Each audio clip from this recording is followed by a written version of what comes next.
Hello dear friends, स्वागत है आपका यूरिका क्लासेस में। मैं फिर से आपके लिए एक नया टॉपिक ले गया हूँ। लास्ट क्लास में हमने बात की थी कि स्टीरियोकेमिस्ट्री क्या होती है, किस प्रकार से कोई जो हमारा बायोमोलिक्यूल है कार्बन में रोटेट करके किस प्रकार से किसी दूसरे स्ट्रक्चर में कन्वर्ट हो रहा है, किस प्रकार से उनमें रोटेशन हो रहा है, कैसे कैसे स्ट्रक्चर्स बन रही हैं, किरिल कार्बन का उसमें क्या रोल है, वो सब बातें हमने लास्ट क्लास में कर ली हैं। तो आज हम पढ़ने वाले हैं हमारे बायोकेमिस्ट्री का टॉपिक जिसका नाम है कार्बोहाइड्रेट्स। कि कार्बोहाइड्रेट क्या है। सबसे इम्पोर्टेंट बात है कि हम कार्बोहाइड्रेट को कार्बोहाइड्रेट क्यों कह रहे हैं, क्योंकि ये कार्बन के हाइड्रेट्स होते हैं, जैसे कार्बन, हाइड्रोजन, ऑक्सीजन। ये तीन चीज़ें कार्बोहाइड्रेट्स में आपको देखने को मिलेंगी और जिनका रेशियो होता है 1:2:1। हमेशा कार्बोहाइड्रेट का ये रेशियो होता है जिसमें कार्बन, हाइड्रोजन और ऑक्सीजन होता है, जिसमें 1:2:1 के अनुपात में रहते हैं। जैसे कि मान लो एग्जांपल देंगे, जैसे C6H12O6, इसमें कार्बन, हाइड्रोजन, ऑक्सीजन का रेशियो क्या है, 1:2:1 है। तो कार्बोहाइड्रेट की बहुत ही सिंपल से स्ट्रक्चर है जिसके अंदर आपको कार्बन दिखेगा, हाइड्रोजन दिखेगा, ऑक्सीजन दिखेगा। इसके अलावा अगर कोई चौथा एलिमेंट आपको दिख रहा है तो हम उसको मॉडिफाइड कार्बोहाइड्रेट या मॉडिफाइड शुगर कहेंगे। उसको अपन क्या नाम देंगे, मॉडिफाइड कार्बोहाइड्रेट या मॉडिफाइड शुगर। जैसे कि मान लो कहीं पर आपको एमिनो ग्रुप भी दिख जाएगा, कहीं पर आपको कोई एसिडिक ग्रुप भी दिख जाएगा, लेकिन हम उनको क्या नाम देते हैं, मॉडिफाइड कार्बोहाइड्रेट या मॉडिफाइड शुगर। कार्बोहाइड्रेट का एक नाम होता है जो अपन बोलते हैं पॉलीहाइड्रोक्सी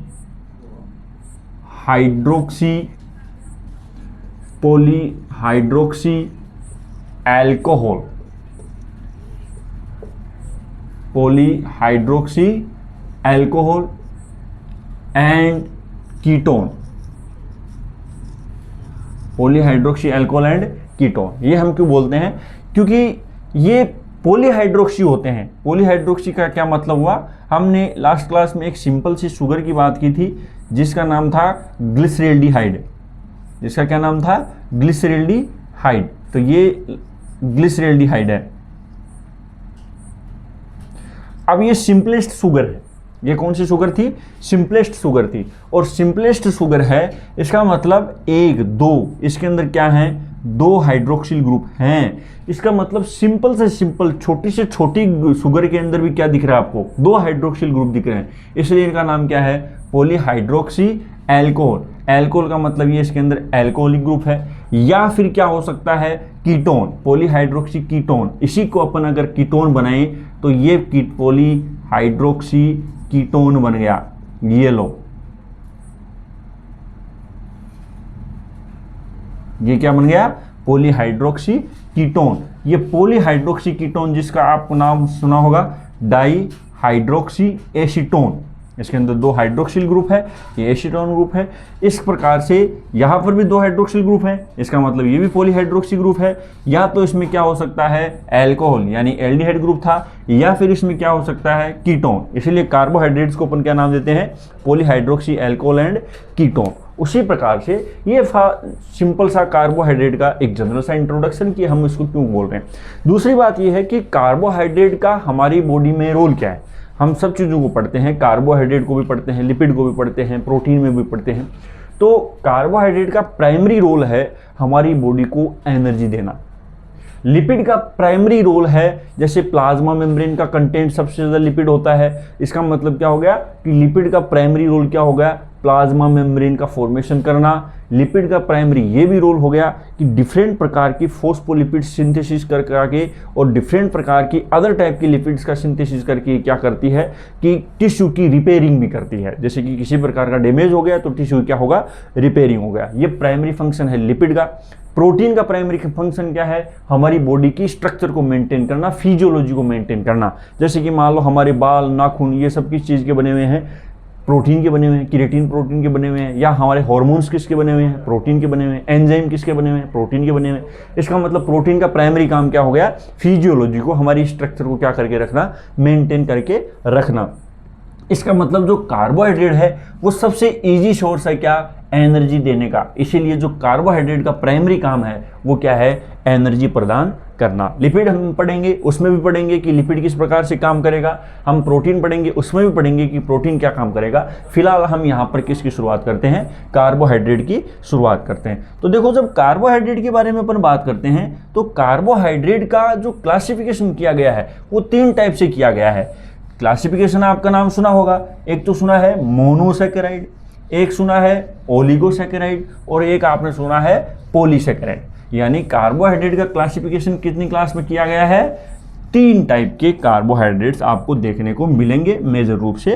पहला क्या हो गया, मोनोसैकेराइड,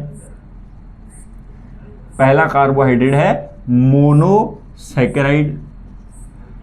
दूसरा कौन सा हो गया, ओलिगोसैकेराइड। तीसरा पॉलीसैकेराइड, यहां से दिख रहा होगा।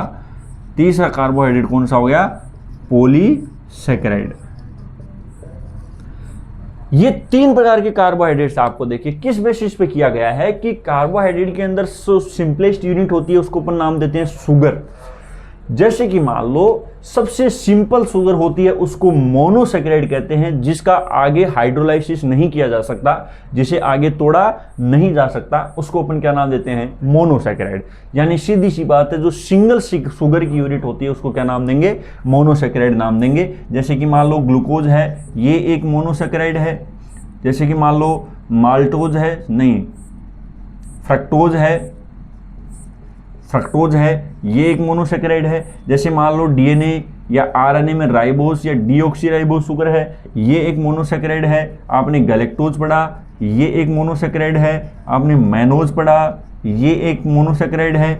आपने डाईहाइड्रोक्सी एसीटोन भी पढ़ा, ये भी मोनोसैकेराइड है। ग्लिसरॉल्डिहाइड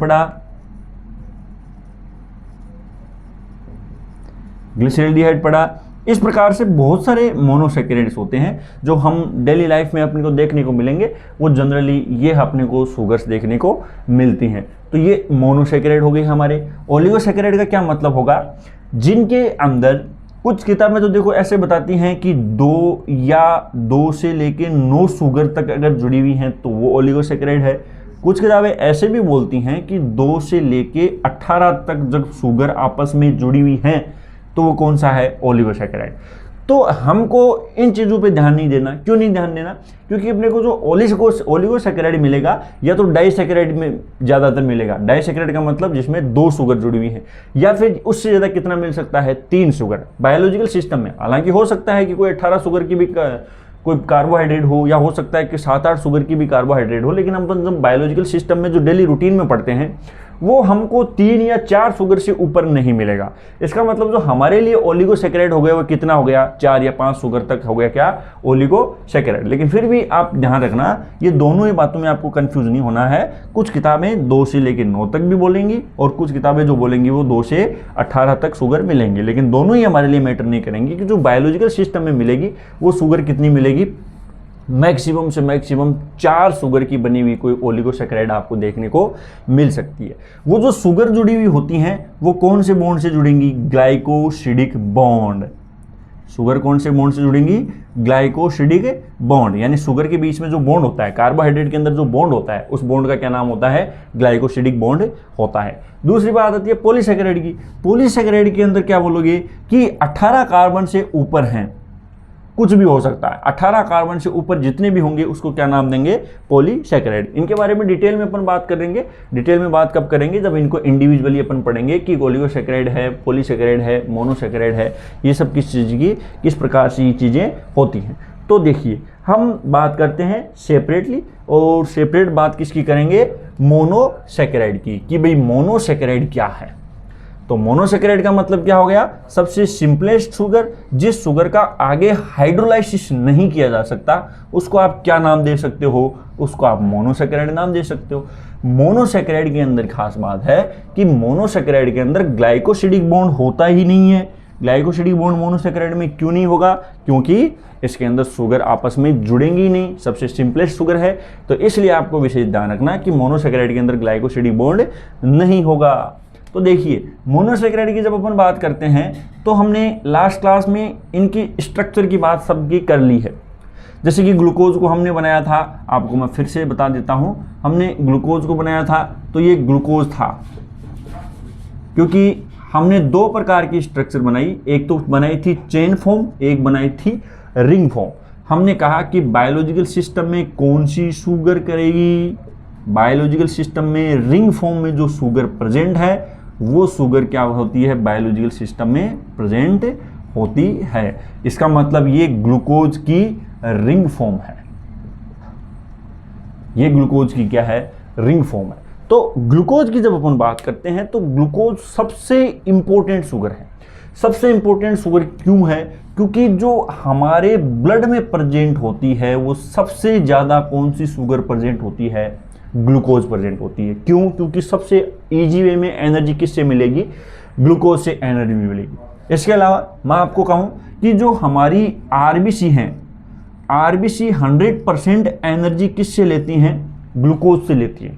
आरबीसी 100% एनर्जी किससे लेंगी, ग्लूकोज से लेंगी। जो हमारा ब्रेन है, हमारा ब्रेन है, ब्रेन 80% एनर्जी किससे लेगा, ग्लूकोज से लेगा। क्यों लेंगे, देखिए आरबीसी 100% एनर्जी ग्लूकोज से ही क्यों लेगी, यानी लिपिड से एनर्जी क्यों नहीं ले रही, प्रोटीन से एनर्जी क्यों नहीं ले रही, क्योंकि हम जानते हैं कि ग्लाइकोलाइसिस के लिए तो साइटोप्लाज्म की रिक्वायरमेंट होती है, लेकिन जब आप ग्लाइकोलाइसिस से आगे जाओगे, क्रेब्स साइकिल की तरफ जाओगे, इलेक्ट्रॉन ट्रांसपोर्ट चेन से जाओगे, क्योंकि अगर आपको लिपिड से एनर्जी चाहिए, अगर आपको प्रोटीन से एनर्जी चाहिए तो आपको क्या करना पड़ेगा, क्रेब्स साइकिल चलानी पड़ेगी। और आरबीसी सेल नहीं होकर के क्या होती है, कार्पसल्स होती है। आरबीसी क्या होती है, कार्पसल्स। कार्पसल्स का मतलब क्या हो गया, इसमें सेल ऑर्गेनल्स होते ही नहीं, और सेल ऑर्गेनल्स नहीं होते इसका मतलब इसमें माइटोकॉन्ड्रिया नहीं होता, और माइटोकॉन्ड्रिया नहीं होता इसका मतलब इसके पास में लिपिड वगैरह का कोई ऑप्शन नहीं है। इसीलिए अगर आरबीसी को सर्वाइव करना है तो इसको ग्लूकोज चाहिए ही चाहिए। अगर ब्रेन को ठीक ठीक काम करना है तो इसको ग्लूकोज चाहिए चाहिए। इसका मतलब क्या होगा कि जब ग्लूकोज की कमी होगी, ग्लूकोज की कमी होगी तो आप बेहोशी की स्थिति में चले जाओगे, क्योंकि अगर आरबीसी को एनर्जी मिलना बंद हो गई तो इसका मतलब हीमोग्लोबिन के थ्रू जो ऑक्सीजन का ट्रांसपोर्ट कर रहा है वो कौन कर रहा है, आरबीसी कर रहा है। इसका मतलब एनर्जी मिलना बंद, इसका मतलब ऑक्सीजन बंद, एटीपी का सिंथेसिस भी क्या हो जाएगा, बंद हो जाएगा। या दूसरा काम हमें चेत अवस्था में कौन रखता है, हमें एक्टिव कौन रखता है, ब्रेन रखता है। तो ग्लूकोज की कमी हो गई तो इसके पास में एनर्जी की कमी हो गई। इसका मतलब दोनों ही सबसे इंपॉर्टेंट बात थी, आरबीसी ने काम करना बंद कर दिया, ब्रेन ने काम करना बंद कर दिया। इसका मतलब हम एक नॉर्मली अवस्था में एक्टिव फॉर्म में नहीं रह पाएंगे, हम बेहोशी की स्थिति में चले जाते हैं। इसीलिए ड्रिप के अंदर जो सबसे पहले चढ़ाया जाता है वो कौन सा मॉलिक्यूल चढ़ाया जाता है, ग्लूकोज ही चढ़ाया जाता है। नेक्स्ट अपन बात करते हैं फ्रक्टोज के बारे में। फ्रक्टोज की जब बात करेंगे तो देखो फ्रक्टोज जो है वो ग्लूकोज की कीटो फॉर्म है, यानी ग्लूकोज किस फॉर्म में प्रेजेंट होता है, एल्डिहाइडिक फॉर्म में प्रेजेंट होता है, लेकिन जो फ्रक्टोज किस फॉर्म में प्रेजेंट है, कीटो फॉर्म में प्रेजेंट है। इसका मतलब जो फ्रक्टोज से भी अगर आपको एनर्जी चाहिए तो आइसोमरेज एंजाइम फ्रक्टोज से क्या बना देगा, ग्लूकोज बना देगा। आइसोमरेज एंजाइम फ्रक्टोज से क्या बना रहा है, ग्लूकोज बना रहा है। लेकिन फ्रक्टोज जो है वो स्वाद में मीठी होती है। फ्रक्टोज क्या होगी, स्वाद में मीठी होगी। तो जो नेचुरल स्वीटेस्ट सब्सटेंस है, हनी या शहद जिसको अपन बोलेंगे, तो नेचुरल, ध्यान रखना मैं आर्टिफिशियल बात नहीं कर रहा, मैं कह रहा हूं कि प्रकृति के द्वारा सबसे मीठी चीज क्या बनाई, तो प्रकृति के द्वारा सबसे मीठी चीज क्या बनाई, शहद। शहद के अंदर सबसे ज्यादा क्या होता है, फ्रक्टोज होता है। डिफरेंट टाइप के जो फ्रूट्स होते हैं, जैसे अंगूर हो गया, जो भी मीठे फल होते हैं, मीठे फलों के अंदर भी जो सबसे ज्यादा क्या मिलेगा आपको, फ्रक्टोज मिलेगा। और ग्लूकोज तो आप जानते हो कि सब जगह क्या पड़ा है, ग्लूकोज ही ग्लूकोज है। उसके बाद में नेक्स्ट अपन बात करें राइबोज शुगर की। राइबोज शुगर की भी बात करना थोड़ा सा लाजमी हो जाता है, क्योंकि राइबोज शुगर भी इंपॉर्टेंट चीज होती है। राइबोज शुगर भी क्या है, इंपॉर्टेंट चीज होती है। इंपॉर्टेंट चीज क्यों होती है, क्योंकि ये हमारे जेनेटिक मटेरियल में प्रेजेंट है। राइबोज शुगर क्या प्रेजेंट है, हमारे जेनेटिक मटेरियल में प्रेजेंट है, इसलिए भाई इसकी बात तो करनी पड़ेगी, इसके बिना हमारा जेनेटिक मटेरियल अधूरा है। तो राइबोज शुगर की जब अपन बात करेंगे तो राइबोज शुगर देखो कितने कार्बन का है, 5 कार्बन का, इसलिए राइबोज को क्या नाम देते हैं, पेंटोज शुगर। राइबोज को क्या नाम देंगे, पेंटोज शुगर।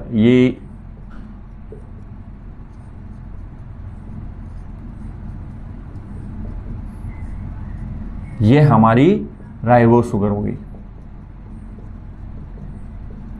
इसके अंदर बात करें 1 2 3 4 5, ये कितने कार्बन की हो गई, 5 कार्बन की।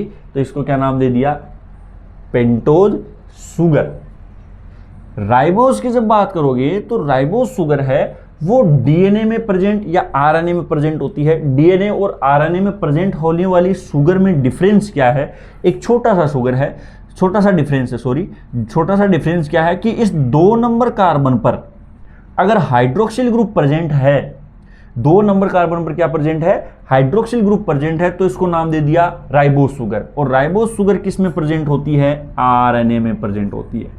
राइबोज शुगर किस में प्रेजेंट होती है, आरएनए में प्रेजेंट होती है।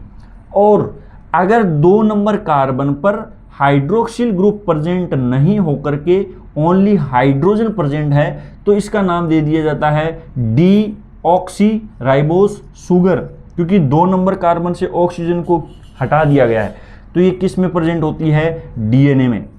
ये शुगर किस में प्रेजेंट होगी, डीएनए में प्रेजेंट होगी। एक छोटा सा सवाल हो सकता है, छोटा सा सवाल आपका क्या हो सकता है बच्चों, छोटा सा सवाल ये हो सकता है कि यहाँ से ऑक्सीजन को क्यों हटाया, यहाँ से ऑक्सीजन को क्यों हटाया, क्योंकि ये जो ऑक्सीजन है वो न्यूक्लियोफिलिक अटैक करता है। और न्यूक्लियोफिलिक अटैक किस पर करेगा, जाहिर सी बात है OH है, और OH है इसका मतलब ये नेचर में क्या हो गया, पोलार हो गया, क्योंकि इस पर नेगेटिव चार्ज है, और नेगेटिव चार्ज है तो दूसरी चीज़ों पर क्या करेगा, न्यूक्लियोफिलिक अटैक करेगा। और न्यूक्लियोफिलिक अटैक करेगा तो न्यूक्लियोफिलिक अटैक करने की वजह से इस 3 नंबर कार्बन पर, शुगर की जो 3 नंबर कार्बन है, जब ये न्यूक्लियोटाइड का हिस्सा होगी तो अपन न्यूक्लियोटाइड को पढ़ेंगे तो आपको अच्छे से समझाएंगे कि 3 नंबर कार्बन पर क्या होगा, फॉस्फोडाइएस्टर बॉन्ड बनता है। यहां पर क्या बनता है, फॉस्फोडाइएस्टर बॉन्ड। और ये जो कार्बन है, ये जो हाइड्रोक्सिल ग्रुप है, ये हाइड्रोक्सिल ग्रुप ऊपर जाकर के नाइट्रोजन बेस से जुड़ता है। इसका मतलब ये भी बिजी हो गया, ग्लाइकोसिडिक बॉन्ड बनाने में बिजी हो गया, ये फॉस्फोडाइएस्टर बॉन्ड बनाने में बिजी हो गया, ये फॉस्फोएस्टर बॉन्ड बनाने में बिजी हो गया आगे, और आगे वाले के फॉस्फोडाइएस्टर बॉन्ड बना बीता है। तो यहां पर देखो क्या होगा, यहां पर भी कोई न्यूक्लियोफिलिक अटैक करने वाला नहीं है, यहां पर भी कोई न्यूक्लियोफिलिक अटैक करने वाला नहीं है, लेकिन ये OH था, यहां पर फॉस्फोडाइएस्टर बॉन्ड को क्या करता है, न्यूक्लियोफिलिक अटैक करके डिस्टर्ब करता है, वीक बनाता है, कमजोर बनाता है। इसीलिए इवोल्यूशन के दौरान क्या हुआ कि आरएनए के अंदर हाइड्रोक्सिल ग्रुप को क्या कर दिया, ऑक्सीजन को हटा दिया, क्योंकि ये एक्स्ट्रा था। इसके बाद में यहाँ पर कोई इस पर न्यूक्लियोफिलिक अटैक करने वाला कोई नहीं है, और न्यूक्लियोफिलिक अटैक करने वाला कोई नहीं है तो क्या नाम दे दिया कि ये फॉस्फोडाइएस्टर बॉन्ड स्टेबल हो गया। और फॉस्फोडाइएस्टर बॉन्ड स्टेबल हो गया तो आरएनए से क्या बन गया, डीएनए बन गया। आरएनए से क्या बन गया, डीएनए बन गया। हालांकि ये चीजें अपन न्यूक्लियोटाइड में आराम से पढ़ाएंगे आपको, यहाँ पर मैं आपको छोटी सी बात बता रहा हूँ कि स्टेबिलिटी के लिए ऐसा किया गया है। इसीलिए ध्यान रखना, पहले आरएनए आया, क्योंकि पहले प्रोकैरियोटिक जो जीनोम होता है, प्रोकैरियोटिक सेल्स होती हैं, बैक्टीरिया, वायरस, उनका जेनेटिक मटेरियल आरएनए होता है। तो वो पहले प्रोकैरियोटिक सेल आई, फिर यूकैरियोटिक सेल आई, यानी पहले आरएनए आया, और इवोल्यूशन के दौरान आरएनए से क्या बना, डीएनए बना। क्योंकि आरएनए एक थोड़ी अनस्टेबल स्ट्रक्चर थी, क्यों थी, क्योंकि यहाँ पर OH ग्रुप है, और डीएनए थोड़ी स्टेबल स्ट्रक्चर है। क्यों है, क्योंकि यहाँ पर फॉस्फोडाइएस्टर बॉन्ड क्या हो गया, स्टेबल हो गया। इस वजह से राइबोज शुगर यहाँ पर प्रेजेंट है। उसके बाद में देखो नेक्स्ट है गैलेक्टोज। गैलेक्टोज की मैंने स्ट्रक्चर बना दी थी, गैलेक्टोज की स्ट्रक्चर मैं अभी भी बना देता हूँ। गैलेक्टोज शुगर भी आप जानते हो कि कितने कार्बन की शुगर है, 6 कार्बन की शुगर है। गैलेक्टोज कितने कार्बन की शुगर है, 6 कार्बन की, क्योंकि ग्लूकोज का एपिमर कौन है, गैलेक्टोज। ग्लूकोज का एपिमर कौन हो गया, गैलेक्टोज हो गया। तो देखो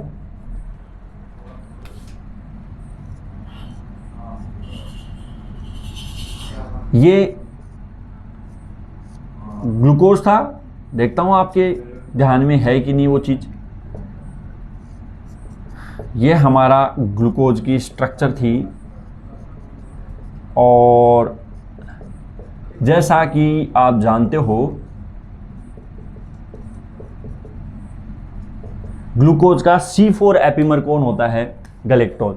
ग्लूकोज का C4 एपिमर कौन होगा, गैलेक्टोज होगा। यानी 1 2 3 4 एपिमर का क्या मतलब हो गया, कार्बन में रोटेशन आ गया, तो ये OH ग्रुप इधर आ गया, ये लो, तो इधर कौन हो गया, OH ग्रुप, और यहाँ कौन रह गया, ओनली हाइड्रोजन। ये क्या बन गया, गैलेक्टोज बन गया। तो इसके बारे में भी कोई खास चीज है नहीं, क्योंकि गैलेक्टोज इंडिविजुअल तो मिलेगा नहीं।